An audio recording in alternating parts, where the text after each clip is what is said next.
ഉത്തർപ്രദേശിൽ നിന്നുള്ളൊരു കഥ പറയാമെന്ന് പറഞ്ഞല്ലോ. ഉത്തർപ്രദേശിലെ കഥ എന്ന് പറയുമ്പോൾ ആൾക്ക് കേൾക്കാൻ താല്പര്യമുണ്ടാകും.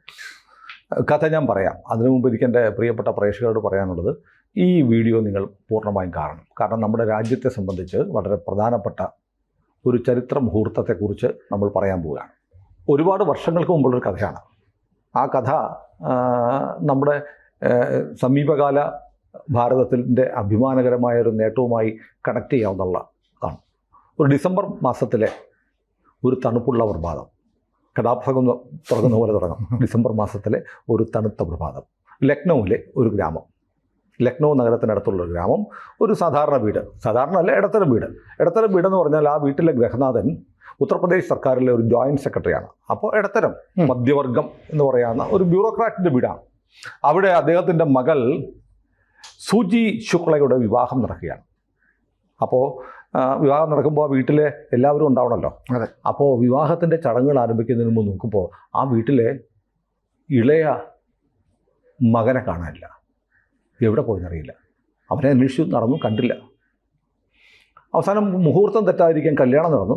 കല്യാണം എല്ലാം നടന്ന് ചടങ്ങെല്ലാം തീർന്ന് വധുവിനെ, അതായത് അവൻ്റെ ചേച്ചിയുടെ കല്യാണമാണ്, വധുവിനെ വരൻ്റെ വീട്ടിലേക്ക് കൊണ്ടുപോയി പിന്നെയും മണിക്കൂറുകൾ കഴിഞ്ഞ്, അപ്പോൾ ഒരു വലിയ മകൾ വീട്ടിൽ നിന്ന് പോകുമ്പോൾ വലിയ സങ്കടമൊക്കെ ഉണ്ടാവും. സങ്കടം, ദുഃഖമൊന്നുമല്ല, ഒരു ദുഃഖമാണ്, സന്തോഷമുണ്ട്. ഒരു പുതിയ ജീവിതത്തിലെ ടേണിംഗ് പോയിൻ്റാണ്. അങ്ങനെ അവരെല്ലാം സന്തോഷത്തിലും കുറച്ചൊക്കെ സന്താപത്തിലിരിക്കുന്ന സമയത്ത് ചെക്കൻ തിരിച്ചു വന്നു. എല്ലാവരും വിളിച്ചു ചോദിച്ചു, നീ എവിടെ പോയടാ? സ്വന്തം ചേച്ചിയുടെ കല്യാണം കൂടാതെ തെണ്ടി നടക്കാൻ പോയിരിക്കും, നീ ഒരു ആങ്ങളെയാണോടാ എന്നൊക്കെ പറഞ്ഞ് ഈ ചെക്കനെ വല്ലാതെ ആളുകൾ വഴക്ക് പറഞ്ഞു.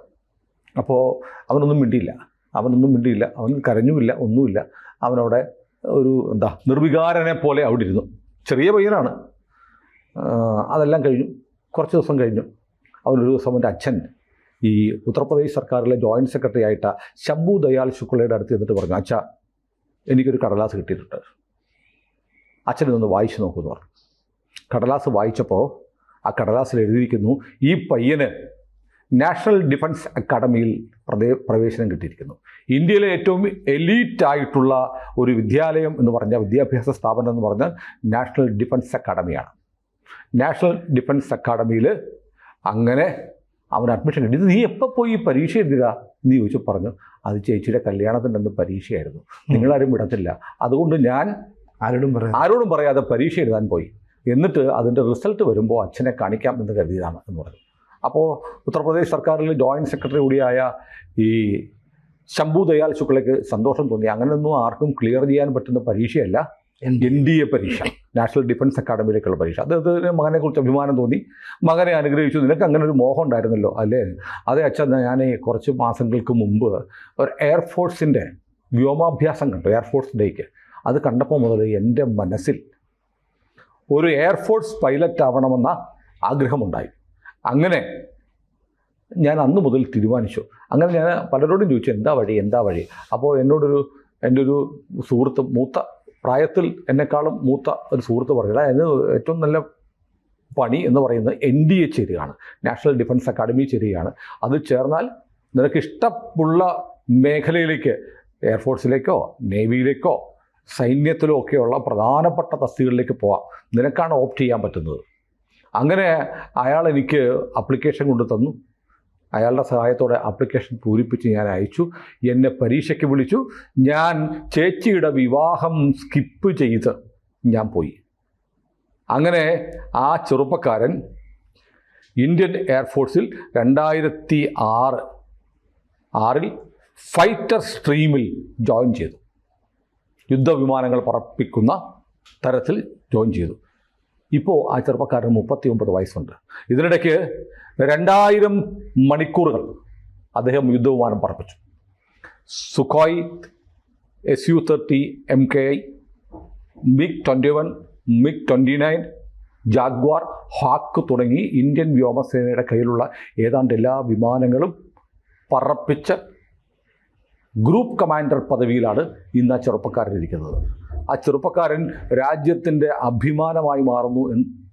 നാളെ ഇന്ത്യയുടെ ചരിത്രം എഴുതുമ്പോൾ നാളത്തെ ദിവസവും ആ ചെറുപ്പക്കാരൻ്റെ സഹോദരിയുടെ വിവാഹം പോലും സ്കിപ്പ് ചെയ്ത് NDA പരീക്ഷ എഴുതി നാഷണൽ ഡിഫൻസ് അക്കാഡമി ചേർന്ന് പട്ടാളക്കാരനാവണം എന്നുള്ള മോഹത്തോടെ ചേർന്ന് വൈമാനികനായി വ്യോമസേന പൈലറ്റായി ഇന്ത്യയിലെ എല്ലാ വിമാനങ്ങളും പറപ്പിച്ച് ഇന്ത്യയുടെ അഭിമാനമായി മാറിയ ആ ചെറുപ്പക്കാരൻ നാളെ വൈകുന്നേരം 5:30 ആകാശത്തുള്ള അന്താരാഷ്ട്ര സ്പേസ് സ്റ്റേഷനിലേക്ക് ISSലേക്ക് ഇൻ്റർനാഷണൽ സ്പേസ് സ്റ്റേഷനിലേക്ക് പോവുകയാണ്.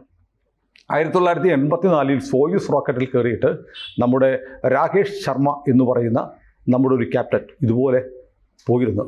ബഹിരാകാശത്തെത്തിയ ആദ്യത്തെ ഇന്ത്യക്കാരൻ. അത് റഷ്യൻ സഹായത്തോടെ സോയൂസിലാണ് പോയത്. ഇപ്പോൾ നമ്മുടെ ഇലോൺ മസ്കിൻ്റെ സംരംഭത്തിൻ്റെ ഭാഗമായിട്ടാണ് ഈ ചെറുപ്പക്കാരനായ നമ്മുടെ ഗ്രൂപ്പ് ക്യാപ്റ്റൻ ശുഭാംശു ശുക്ല നാളെ പോകുന്നത്. ഇന്ന് പോകേണ്ടതാണ്. കാലാവസ്ഥ അനുകൂലമല്ലാത്തതുകൊണ്ട് ആ യാത്ര നാളത്തേക്ക് മാറ്റിവെച്ചു.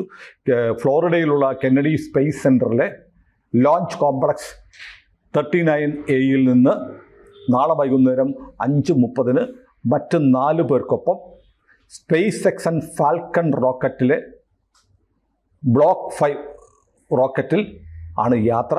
അതിൻ്റെ മുകളിൽ ഘടിപ്പിച്ചിരിക്കുന്ന ക്രൂ ഡ്രാഗൺ C-210 എന്ന പേടകത്തിലാണ് ഇവർ പോകുന്നത്. അതിൻ്റെ ഒരു പ്രത്യേകത കൂടി, നമ്മുടെ ഒരാൾ ഇൻ്റർനാഷണൽ സ്പേസ് സ്റ്റേഷൻ നമുക്കറിയാം, അന്താരാഷ്ട്ര വിവിധ രാജ്യങ്ങൾ ചേർത്ത് സംയുക്തമായി ഉണ്ടാക്കി വെച്ചിരിക്കുന്നതാണ് ആകാശത്തുള്ള സ്പേസ് സ്റ്റേഷൻ. അവിടെ നിരന്തരം ശാസ്ത്ര പരീക്ഷണങ്ങൾക്ക് വേണ്ടിയിട്ട് ആസ്ട്രോനോട്ടുകൾ അല്ലെങ്കിൽ കോസ്മോനോട്ടുകൾ പോകുന്നുണ്ട്. അപ്പോൾ കോസ്മോനോട്ട് എന്ന് പറയുന്നത് റഷ്യൻ വാക്കാണ്, ആസ്ട്രോനോട്ട് എന്നാണ് അമേരിക്ക ഉപയോഗിക്കുന്നത്. അപ്പോൾ അവിടെ ആയിരുന്നു നമ്മുടെ സുനിത വില്യംസ് ഒക്കെ ഉണ്ടായിരുന്നു. അവർ ഈ പറഞ്ഞ പോലെ സ്പേസ് എക്സിലാണ് തിരിച്ചു വന്നത്. അപ്പോൾ ഒരു സ്വകാര്യ സംരംഭമാണ് എലോൺ മസ്കിൻ്റെ സ്പേസ് എക്സിൻ്റെ സ്വകാര്യ സംരംഭത്തിൻ്റെ ഭാഗമായിട്ടാണ് ഇവർ പോകുന്നത്. പക്ഷേ ഇതിനൊരു പ്രത്യേകത, നമ്മുടെ ശുഭാംശു ശുക്ലയാണ് ഈ പര്യവേഷണത്തിൻ്റെ പൈലറ്റ്. അപ്പോൾ നമ്മുടെ ഒരാൾ പോയി എന്നല്ല, ഈ ദൗത്യത്തിൻ്റെ ആക്സിയോം 4 എന്നാണ് ഈ ദൗത്യത്തിൻ്റെ പേര്. ആക്സിയോം 4 എന്ന് പറഞ്ഞ ഈ ദൗത്യത്തിൻ്റെ പൈലറ്റ് ഇന്ത്യക്കാരനാണ്. അപ്പോൾ ഇതവിടെ ചെന്നിട്ട് ഈ റോക്കറ്റിൻ്റെ അറ്റത്താണ് ഈ പേടകം, ഡ്രാഗൺ C-213 എന്ന് പറഞ്ഞ പേടകമുള്ളത്. ഇത് അവിടെ ചെന്ന് കഴിഞ്ഞാൽ ഇപ്പോൾ റോക്കറ്റിൽ നിന്ന് പേടകം വേർപെട്ടിട്ട് ഇത് നമ്മുടെ കപ്പലുകൾ തുറമുഖത്തെടുക്കുന്ന പോലെ അല്ലെങ്കിൽ ബോട്ടുകൾ ജട്ടിയിൽ വന്നെടുക്കുന്ന പോലെ ഈ പേടകം, ഡ്രാഗൺ പേടകം നീങ്ങി വന്ന് സ്പേസ് സ്റ്റേഷനിൽ ഡോക്ക് ചെയ്യണം, അതുപോലെ തിരിച്ചും പോരണം. ഇത് രണ്ടും ചെയ്യുന്നത് പൈലറ്റാണ്. അപ്പോൾ റോക്കറ്റ് അവിടെ എത്തിക്കും. അവിടെ നിന്ന് റോക്കറ്റിൽ നിന്ന് വേർപെട്ട് കൃത്യമായി ശൂന്യാകാശത്ത് ഇങ്ങനെ താങ്ങി പൊങ്ങി കിടക്കുന്ന അന്താരാഷ്ട്ര സ്പേസ് സ്റ്റേഷനിൽ ഇത് കൃത്യസ്ഥലത്ത് ഘടിപ്പിക്കുക, അവിടെ ഡോക്ക് ചെയ്യുക, അവിടെ നിന്ന് ഡീഡോക്ക് ചെയ്യുക ആണോ എൻ്റെ പദം എനിക്കറിയില്ല. തിരിച്ച് വരികയും കൂടെ ആരുടെ ഭാഗമാണ്? ഇദ്ദേഹത്തിൻ്റെ ജോലിയാണ്. അപ്പോൾ അങ്ങനെ വളരെ ഉത്തരവാദപ്പെട്ട ഒരു ജോലി കൂടി നമ്മുടെ ഇന്ത്യക്കാരൻ ചെയ്യുകയാണ്. അപ്പോൾ ഒരു സ്പേസ് മിഷനെ നയിക്കുന്നു എന്നുള്ളതാണ് ഇതിൻ്റെ ഏറ്റവും പ്രത്യേകത. അദ്ദേഹത്തിൻ്റെ കൂടെ മറ്റു 3 പേരുകൂടിയുണ്ട്. ഒന്ന് പെഗ്ഗി വിറ്റ്സൺ, അമേരിക്കക്കാരനാണ്, അമേരിക്കക്കാരിയാണ്. പെഗ്ഗിയാണ് ഇതിൻ്റെ കമാൻഡർ. പിന്നെ സ്ലാവോസ് വിസ്നോവിസ്കി, പോളണ്ടാണ്. ടിബോർ കാപ്പോ, ഹംഗറിയാണ്. ഇങ്ങനെ 3 പേര് കൂടിയുണ്ട്. അങ്ങനെ ആകെ 4 പേരാണ് പോകുന്നത്.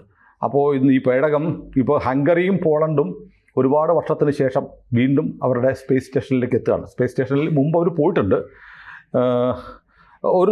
10 വർഷത്തിന് ശേഷമാണ് വീണ്ടും അവർ സ്പേസ് സ്റ്റേഷനിലേക്ക് എത്തുന്നത്. അപ്പോൾ അവിടെ ചെന്നിട്ട് ഈ എന്തിനാണ് ഇവർ പോകുന്നതെന്ന് ചോദിച്ചാൽ, അവിടെ പോയി 60-ലേറെ പരീക്ഷണങ്ങൾ ഇവർ നടത്തും. ഇന്ത്യ നടത്തുന്നത് 7 പരീക്ഷണങ്ങളാണ്. അതുകൂടാതെ നാസയുടെ സഹായത്തോടെ നമ്മളൊരു 5 പരീക്ഷണങ്ങൾ എക്സ്ട്രാ നടത്തുന്നുണ്ട്. അപ്പോൾ ഇപ്പോൾ കിട്ടുന്ന അനുസരിച്ച് മെറ്റബോളിക് രോഗങ്ങളെക്കുറിച്ചുള്ള ഒരു പരീക്ഷണം നമ്മൾ സ്പേസ് സ്റ്റേഷനിൽ വെച്ച് ബഹിരാകാശത്ത് വെച്ച് നടത്തും. പിന്നെ വളർച്ചയിൽ, അതായത് മസിലുകളുടെയും സസ്യങ്ങളുടെയും വളർച്ചയിൽ മൈക്രോഗ്രാവിറ്റി ഗ്രാവിറ്റി അറിയാമല്ലോ, ഭൂഗുരുത്വം. അവിടെ ഗ്രാവിറ്റി വളരെ കുറവാണ്, വളരെ കുറച്ചേ ഉള്ളൂ. അപ്പോൾ മൈക്രോഗ്രാവിറ്റിയാണ് സ്പേസ് സ്റ്റേഷൻ. അപ്പോൾ സ്പേസ് സ്റ്റേഷനിലെ മൈക്രോഗ്രാവിറ്റി മസിലുകളുടെയും സസ്യങ്ങളുടെയും വളർച്ചയെ എങ്ങനെ ബാധിക്കുന്നു, പിന്നെ മൈക്രോബിയൽ ബിഹേവിയർ, അതായത് സൂക്ഷ്മാണുക്കൾ സ്പേസിൽ എങ്ങനെയാണ് പെരുമാറുന്നത്. ഇവിടുന്ന് കുറേ സൂക്ഷ്മാണുക്കളെ കൊണ്ടുപോകും.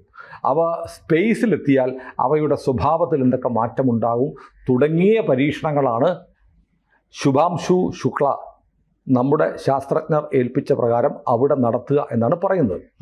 അപ്പോൾ ഇവിടുന്ന് പുറപ്പെട്ട നാളെ 5:30 പുറപ്പെട്ടാൽ 28 മണിക്കൂർ കൊണ്ടാണ് ISS-ൽ ഇൻ്റർനാഷണൽ സ്പേസ് സ്റ്റേഷനിൽ ഈ പേടകം എത്തുക.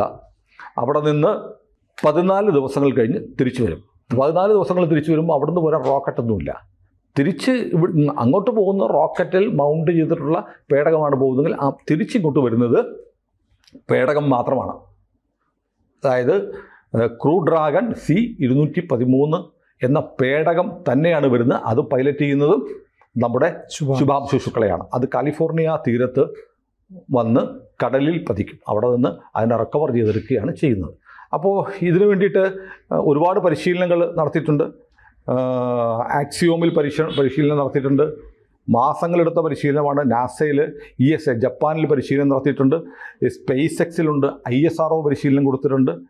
അപ്പോൾ നമ്മൾ അതിന് പുറമേ നമ്മൾ എന്ത് ചെയ്യുന്നറിയോ, അപ്പോൾ ഈ റഷ്യയിലെ ഗഗാറിൻ സെൻറ്ററിൽ നമ്മൾ ശുഭാംശു ശുക്ലയെ ഈ പരിശീലനങ്ങളുടെ ഭാഗമല്ലാതെ ഇന്ത്യ സ്വന്തം നിലയ്ക്ക് റഷ്യയിലെ ഗഗാറിനെ അറിയാമല്ലോ, ബഹിരാകാശത്തെത്തിയ ആദ്യത്തെ മനുഷ്യനാണ് യൂറി ഗഗാറിൻ. സോവിയറ്റ് യൂണിയൻ്റെ കാലത്ത് സോവിയറ്റ് യൂണിയൻ എത്തിച്ചാണ്. ആ ഗഗാറിൻ്റെ സ്മരണാർത്ഥം റഷ്യയിലുള്ള ഗഗാറിൻ സെൻറ്ററിൽ അയച്ച് ഇന്ത്യ മറ്റുള്ളവർക്ക് കൊടുത്തതിനേക്കാൾ വ്യത്യസ്തമായ ഒരു പരിശീലനം കൂടെ കൊടുത്തിട്ടുണ്ട്. അപ്പോൾ നമുക്കിപ്പോൾ ഡീഡോക്ക് അല്ല നേരത്തെ പറഞ്ഞത്, അതായത് പേടകത്തിൽ നിന്ന് തിരിച്ചു വരുന്നത് അൺഡോക്ക് ചെയ്യുക എന്നുള്ളതാണ്.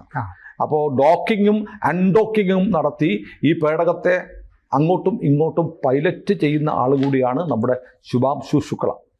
അപ്പോൾ ഏതായാലും 14ാമത്തെ വയസ്സിൽ ഗുഞ്ചൻ എന്ന് പറയുന്ന ഒരു സ്ഥലത്ത് ഈ നേരത്തെ പറഞ്ഞ പോലെ ഇന്ത്യൻ എയർഫോഴ്സിൻ്റെ ഒരു എയർ ഷോ കണ്ടപ്പോൾ ഒരു 14-കാരന് തോന്നിയതാണ്, എനിക്ക് ഇന്ത്യൻ എയർഫോഴ്സിൻ്റെ ഭാഗമായി ഇതുപോലെ വിമാനങ്ങൾ പറപ്പിച്ച് നടക്കണം എന്ന് മനസ്സിൽ തോന്നിയ ആ മോഹമാണ് ഇന്ന് ആകാശത്ത് 2000 മണിക്കൂർ പറന്നു, ആകാശത്തിനപ്പുറത്തേക്ക് പറന്ന് ഒരു സ്പേസ് സ്റ്റേഷനിൽ ചെല്ലുകയും അവിടേക്കുള്ള പറക്കലിനെ പൈലറ്റ് ചെയ്യാനും തിരിച്ചു വരുന്ന പറക്കലിനെ പൈലറ്റ് ചെയ്യാനും ഡോക്കിങ്ങും അൺഡോക്കിങ്ങും ഉൾപ്പെടെയുള്ള കാര്യങ്ങൾ നേരിട്ട് ചെയ്യാനും ഒരു ഇന്ത്യക്കാരന് അവസരം കിട്ടിയത്. ഇന്ത്യ ഒരുപാട് ബഹിരാകാശ സ്വപ്നങ്ങൾ കാണുകയാണ്. നമ്മൾ ചൊവ്വയിൽ നമ്മൾ പേടകമിറക്കി, സൂര്യനെ പഠിക്കാൻ നമ്മൾ ആതിഥ്യപ്പെട്ടു. നമ്മൾ മനുഷ്യനെ നമ്മുടെ സ്വന്തം പേടകത്തിൽ നമ്മൾ മനുഷ്യനെ സ്പേസിലേക്കും ഒക്കെ എത്തിക്കാനുള്ള ശ്രമങ്ങൾ നടത്തുകയാണ്. അമേരിക്ക മാത്രം കൊടിനാട്ടി എന്ന് പറയുന്ന ചന്ദ്രനിൽ അപ്പോളോ പേടകങ്ങളുടെ പരിവേഷണ പദ്ധതിയുടെ ഭാഗമായി ചന്ദ്രനിൽ നീൽ ആംസ്ട്രോങ്ങിനെ അമേരിക്ക ഇറക്കിയെങ്കിൽ ഒരു ഇന്ത്യക്കാരനെ ഇറക്കാനുള്ള യാത്രയിലാണ് ഇന്ത്യ. ആ യാത്രയ്ക്ക് വേഗതയും കൃത്യതയും നൽകാൻ നമ്മുടെ ശുഭാംശുവിൻ്റെ യാത്ര സഹായിക്കും. അപ്പോൾ നമ്മുടെ മുഴുവൻ ഭാരതീയരും അഭിമാനത്തോടെ കാത്തിരിക്കേണ്ട മുഹൂർത്തമാണ്. ഇൻ്റർനാഷണൽ സ്റ്റാൻഡേർഡ് ടൈം IST അനുസരിച്ച് നാളെ 5:30 നമ്മുടെ ശുഭാംശു ശുക്ല അന്താരാഷ്ട്ര സ്പേസ് സ്റ്റേഷനിലേക്ക് പോവുകയാണ്. അതിന് എല്ലാ ഇന്ത്യക്കാരും അദ്ദേഹത്തിന് സല്യൂട്ട് ചെയ്യേണ്ട സന്ദർഭമാണ്. ആ കടമയിലേക്ക്, അഭിമാനകരമായ ആ മുഹൂർത്തത്തിലേക്ക് നമ്മുടെ മുഴുവൻ പ്രേക്ഷകരും ആ ദൃശ്യങ്ങൾ കാണണമെന്നും ശുഭാംശുവിന് യാത്രാമംഗളങ്ങളും നേരണമെന്നും പറയാനാണ് നമ്മൾ ഈ വീഡിയോ ചെയ്യുന്നത്. ഇതൊരു ഇൻഫോർമേറ്റീവ് വീഡിയോ ആണ് ഇത്. പക്ഷേ ഓരോ ഇന്ത്യക്കാരനും അറിയണം. ഇത് നമ്മുടെ പത്രങ്ങളൊക്കെ എന്തുകൊണ്ടാണ് ഇത് വലിയ ആഘോഷമായി കൊടുക്കാത്തതെന്ന് എനിക്കറിയില്ല. ഓരോ ഭാരതീയൻ്റെ അഭിമാനം കൂടിയാണ്. പിന്നെ ഓരോ ഭാരതീയൻ്റെ അഭിമാനമാണ്. അപ്പോൾ നമുക്ക് ഗ്രൂപ്പ് ക്യാപ്റ്റൻ ശുഭാംശു ശുക്ലയ്ക്ക് സല്യൂട്ട് കൊടുക്കാം. കൂടുതൽ വാർത്തകളും വിശേഷങ്ങളും നിങ്ങളിലേക്ക് എത്താൻ ABC മലയാളം സബ്സ്ക്രൈബ് ചെയ്യുക, ബെൽ ബട്ടണും അമർത്തുക.